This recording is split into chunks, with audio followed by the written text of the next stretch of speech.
सभी को नमस्कार। आज हम 12वीं कक्षा के लिए विधान से प्रथम पाठ सिल्वर वेडिंग पर चर्चा करेंगे। उसके सारांश को पढ़ेंगे और अभ्यास के प्रश्न उत्तरों को देखेंगे। प्यारे बच्चों, ध्यान से सुने। बहुत ही रुचिकर और जीवन में कुछ सिखाने वाला ये सारांश, ये पाठ है, जिससे हमें जीवन की ऊंच नीच, उतार चढ़ाव, आधुनिकता और पुरातन समय के अंतराल के बारे में जानकारी मिलती है। तो ध्यान से सुने। इसके सिल्वर वेडिंग के लेखक मनोहर श्याम जोशी हैं और उन्होंने इसको एक कहानी के रूप में प्रस्तुत किया है। सबसे पहले हम जानेंगे सिल्वर वेडिंग नाम क्यों रखा गया। देखिए, सिल्वर जुबली, गोल्डन जुबली,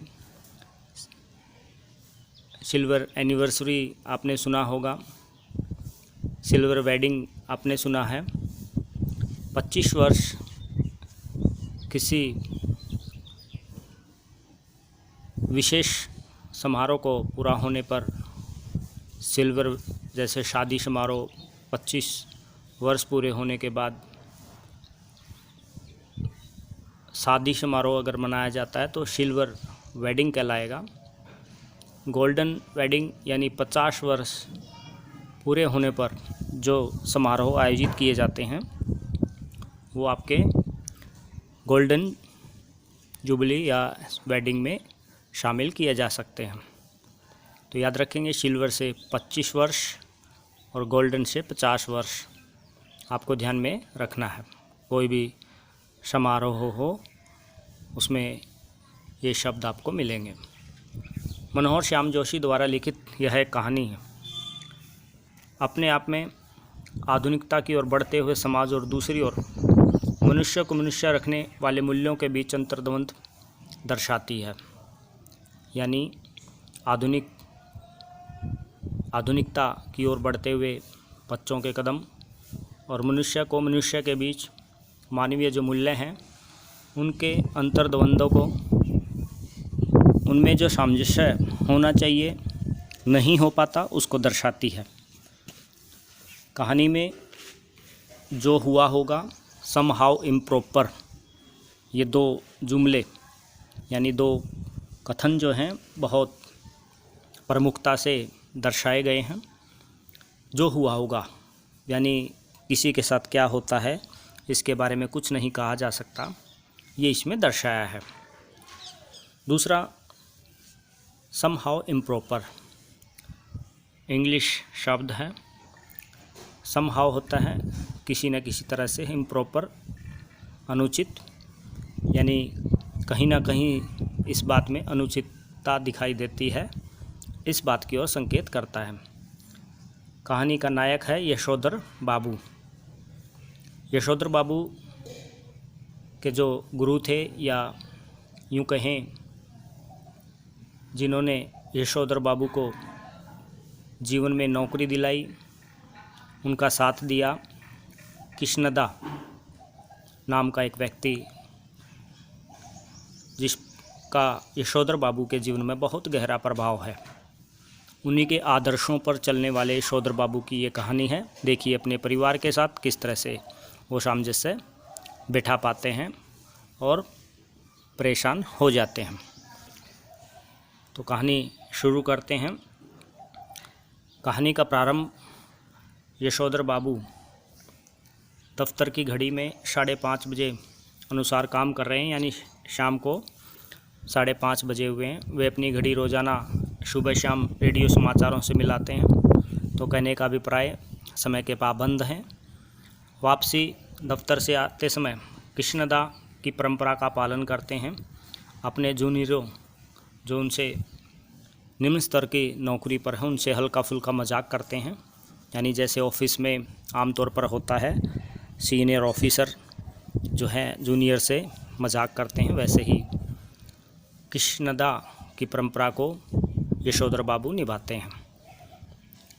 कृष्णदा जो उनका गुरु माना जाता है, जिनको वो गुरु मानते थे यशोधर बाबू, वो मर चुके हैं, लेकिन उनके आदर्शों पर ये चलते हैं, उन्हीं के दफ्तर में ये काम करते हैं।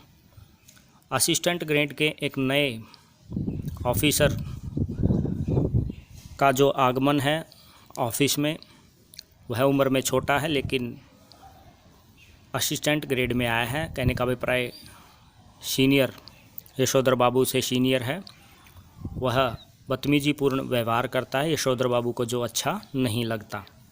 तो ये कहानी में दर्शाया है। यशोधर बाबू फिर भी उनको अनदेखा कर देते हैं। यशोधर बाबू के जीवन में कृष्णदा की बहुत गहरी छाप है, वे उन्हें गुरु मानते हैं। कृष्णदा जो मर चुके हैं, जब कवारे थे तो वो पहाड़ी लड़कों को आश्रय देते थे, यानी जो दूर से आते थे उनको आश्रय देते थे। और यशोधर बाबू जब दिल्ली आए तो उनको कम उम्र होने के कारण सरकारी नौकरी नहीं मिल पाई, नहीं दी गई थी। तब कृष्णदा को मैस का रसोइया बना दिया गया था, यानी मैस में खाना वाना बनाने के लिए सहायक के रूप में नियुक्त कृष्णदा ने ही किया था।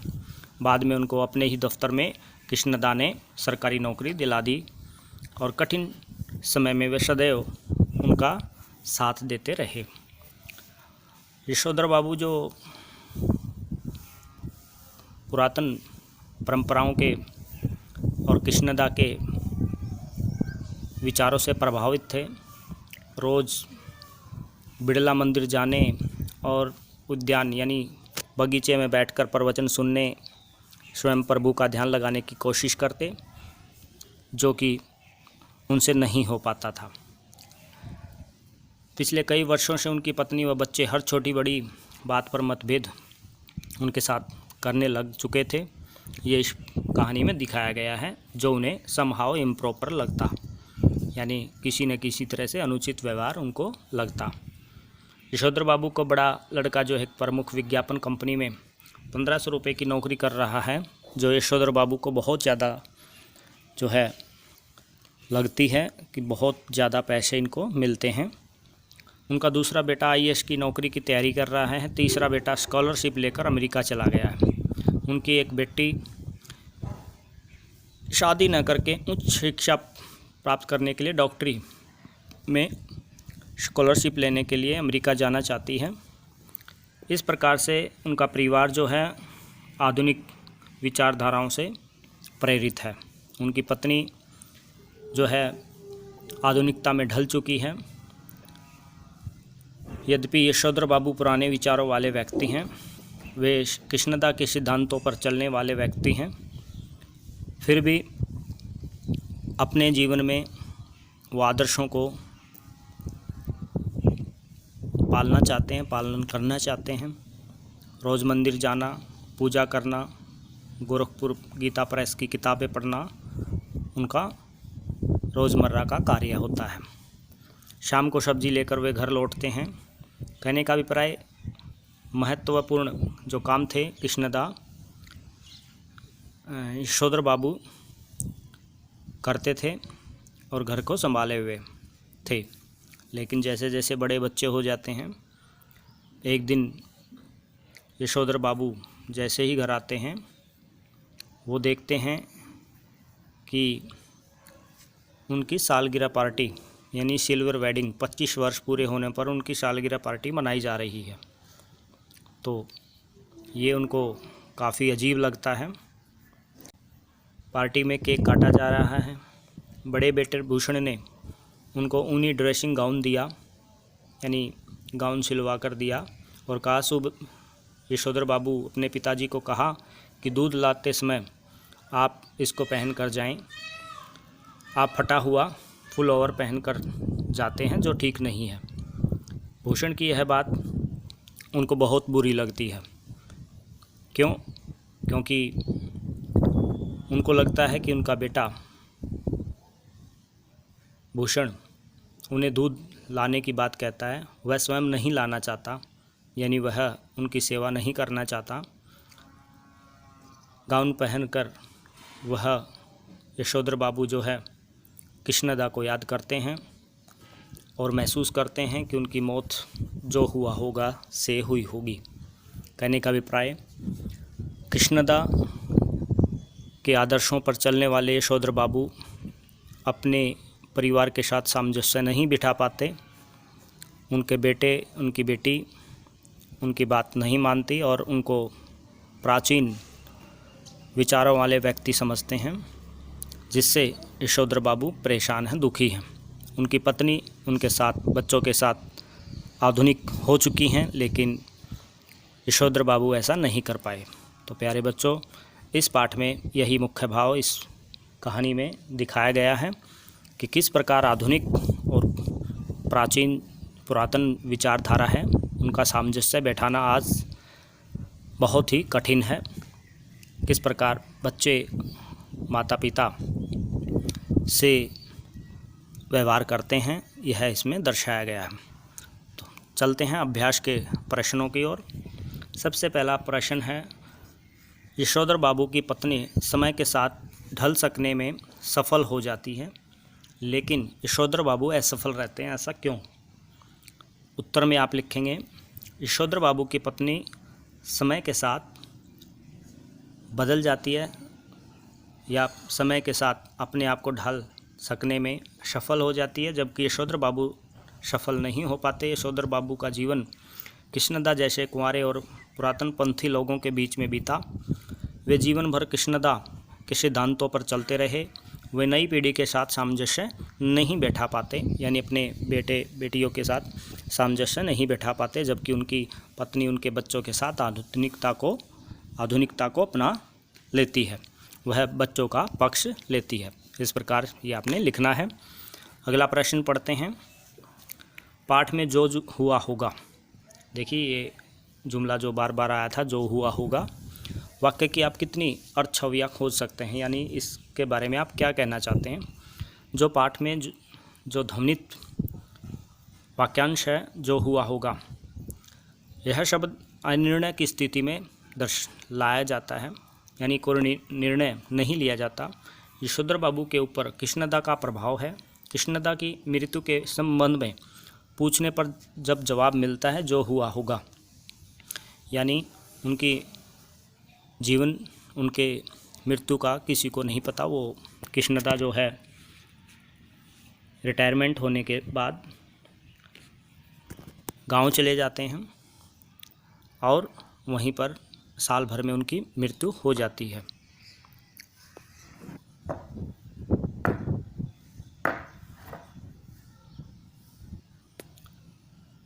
तो वहीं पर गांव में उनकी मृत्यु हो जाती है। उनको कोई बीमारी भी नहीं थी। वे अपने बुढ़ापे में अब उपेक्षा का शिकार हुए। उनकी मृत्यु का कारण कोई नहीं जानता, यानी जो हुआ होगा से उनकी मृत्यु हो जाती है। कहने का अभिप्राय, व्यक्ति अकेला होता है परिवार के साथ न होकर, तो उसको कोई देख रेख करने वाला नहीं होता, तो उसके साथ जो हुआ होगा, ये जुमला लेखक ने इस कहानी में प्रस्तुत किया है। आप ये लिखेंगे। आगे चलते हैं। सम हाउ इम्प्रॉपर वाक्यांश का प्रयोग यशोधर बाबू ने लगभग हर वाक्य के प्रारंभ में तकिया कलाम, यानी एक जुमले के रूप में, एक विशेष वाक्य के रूप में प्रयोग किया। सम हाउ इम्प्रॉपर इंग्लिश का वर्ड है। सम हाउ इम्प्रॉपर, इम्प्रॉपर होता अनुचित, तो किसी न किसी तरह से अनुचित अनिर्णय की स्थिति में यह सब बोला जाता है। तो इस वाक्यांश के उनके व्यक्तित्व और कहानी के कथ्य से क्या संबंध है? उत्तर में आप लिखेंगे, यशोधर बाबू पूरे पाठ में, पूरी कहानी में सम हाउ इम्प्रॉपर शब्द का प्रयोग करते हैं, उच्चारण करते हैं। सम हाउ इम्प्रॉपर का अर्थ है कुछ गलत होगा या अनुचित होगा। यशोधर बाबू अपने गुरु कृष्णदा की तरह पुरातन पंथी थे, यानी पुरानी विचारधारा के व्यक्ति रहे हैं। वे आधुनिक पीढ़ी के साथ सामंजस्य नहीं बैठा पाते। उन हर बात में वे आधुनिक पीढ़ी के लोगों की नुक्ताचीनी निकालते रहते, यानी कोई ना कोई कमी निकालते रहते। सम हाउ इम्प्रॉपर उनके जीवन में व्याप्त असंतुलन को दर्शाता है, जो हमेशा कुछ न कुछ गलत होने की बात करता है। तो ये आप उत्तर में लिखेंगे। अगला प्रश्न पढ़ते हैं। उसके बाद प्रश्न बनेगा, यशोधर बाबू की कहानी को दिशा देने में कृष्णदा की महत्वपूर्ण भूमिका रही है। आपके जीवन को दिशा देने में किसकी या किसका महत्वपूर्ण योगदान रहा और कैसे, ये आप को लिखना है। तो उत्तर में आप लिख सकते हैं, यशोधर बाबू के जीवन में कृष्णदा का महत्व जो है काफ़ी रहा है। वह उनको अपना गुरु मानते थे। उनके व्यक्तित्व व कार्य प्रणाली से पूरी तरह कृष्णदा के सिद्धांतों पर वो पालन करते हैं। इस तरह मेरे जीवन में माता पिता के विचार और कार्यशैली ने मुझे आकार दिया है। यानी यहाँ से आप अपने बारे में लिख सकते हैं, स्वयं इसका उत्तर बना सकते हैं। उसके बाद अगला प्रश्न पढ़ते हैं। वर्तमान समय में परिवार के संरचना स्वरूप से जुड़े आपके अनुभव इस कहानी से कहाँ तक सामंजस्य बिठा पाते हैं। यानी आप कहाँ तक इस बात से सहमत हैं कि आधुनिक और पुरातन पंथी जो विचारधारा है वो आपस में सामंजस्य बिठाने में नाकामयाब है। तो आपको ये अपने स्वयं अपनी विचार भी आप इसमें लिख सकते हैं। उत्तर में आप लिख सकते हैं, प्रस्तुत कहानी सिल्वर वेडिंग के अनुसार हमारा जीवन भी वर्तमान और पुरातन विचारधारा से जो है प्रभावित हुए बिना नहीं रह सकता। वर्तमान समय में संयुक्त परिवार की प्रथा समाप्त हो चुकी है। लोग एकल परिवारों की ओर उन्मुख हो रहे हैं। पुराने समय में कृषि आधारित व्यवस्था होने पर संयुक्त परिवार हुआ करता था, यानी इकट्ठे लोग रहते थे। परिवार के बड़े बुजुर्ग का हर फैसले में हाथ हुआ करता था। लेकिन शहरी व्यवस्था में हर व्यक्ति रोजगार करता है, यानी स्वयं आत्मनिर्भर है।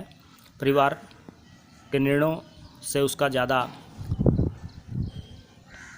उसकी विचारधारा नहीं मिलती है। यही कारण है कि यशोधर बाबू के बच्चे जो हैं उनकी बात नहीं मानते, नए नए फैशन में व्यस्त रहते हैं। यशोधर बाबू की पत्नी भी समय के साथ ढल जाती है, लेकिन यशोधर बाबू ऐसा नहीं कर पाते, ये आप इसमें लिखेंगे।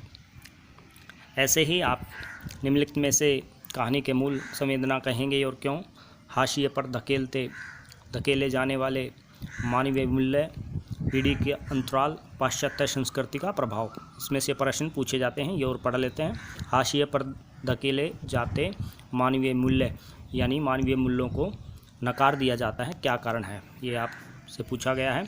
उपरोक्त तीनों मूल्यों में मुझे पीढ़ी का अंतराल प्रतीत होता है, यानी पीढ़ी दर पीढ़ी जो अंतर विचारधारा में आया है उसमें यहाँ पर लिखा हुआ है। आप तीनों में से कोई भी बना सकते हैं। यशोधर बाबू कृष्णदा की तरह जीवन व्यतीत करना चाहते हैं। कृष्णदा पुरातन पंथी थे, यानी पुरानी विचारधारा से प्रभावित रहे हैं, जबकि यशोधर बाबू के बच्चे आधुनिक पीढ़ी के हैं और स्वयं आत्मनिर्भर भी हैं। अपने खर्च वो जीवन यापन करते हैं, अपने अनुसार खर्च करते हैं। उनकी माँ भी उनका समर्थन करती है। इस प्रकार से जीवन में यशोधर बाबू अकेले पड़ जाते हैं। उनके जीवन में अनिर्णय की स्थिति बन जाती है। यह मात्र एक पीढ़ियों के अंतराल के कारण ऐसा हुआ है। पुरानी पीढ़ी संयुक्त परिवार का समर्थन करती है, वहीं नई पीढ़ी पाश्चात्य संस्कृति के प्रभाव में है, ऐसा आप लिखेंगे। तो आज के लिए इतना ही। आगे एक दो प्रश्न जो हैं वो आप स्वयं बनाएंगे। अपने घर और विद्यालय के आसपास हो रहे बदलावों के बारे में लिखें जो सुविधाजनक और आधुनिक होते हुए भी बुजुर्गों को अच्छे नहीं लगते। ऐसी बात आपसे कुछ पूछी जा सकती है, तो आप स्वयं ऐसे प्रश्नों का उत्तर देने में सक्षम हैं, आप लिख सकते हैं। आज के लिए इतना ही। धन्यवाद। आपका दिन शुभ हो।